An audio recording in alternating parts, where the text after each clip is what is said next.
abu na gaba kamar yadda na faɗa za mu rubuta a gwamnati report bisa ka'idar aiki, kuma za mu samu gwamna yanzu gaba da gaba mu bashi rahoton abin da ya faru, amma za mu mai da shi a rubuce mu kai wa gwamnati.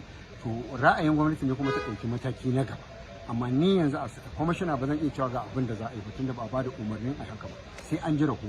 Amma dai an yi abin nan lafiya, an ƙare lafiya, ba wanda aka tozarta, ba wanda aka ci mutunci, kuma alhamdulillah kowa ya koma gida lafiya.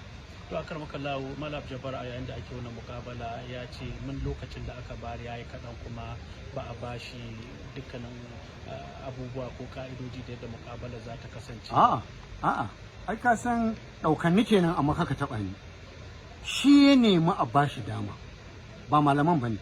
Kaga ko wanda ya ce a zo ai kokawa sai da ya shirya, saboda haka da aka zo kowa an bashi equal time, su minti 10 shi minti 10 su minti 5 shi minti 5, kuma tambaya suke jihowa kwaɗe da ka ce ka za nuna gurin kawai ya nuna mana an huta. Ai tambaya kwaɗe ce wace aka mai da karatu ba, ka ce kaza ina gurin ga shi a littafi na kaza shafi na kaza, duk littattafan da ya zo da su bai nuna ko kwaɗe ba. Saboda haka ba laifin mu bane, ba za ka sa bal ba, ko bal da ake yi a duniya ai sai an ce minti 30 za a yi a juya bayan minti 30, ko malakama da ake yi kutufo da ake sai an bada mintuna, ba a yin sa kai tsaye. Ba za a ce a baka dama tun daga dare tsaye, sai mu shekara muna yi.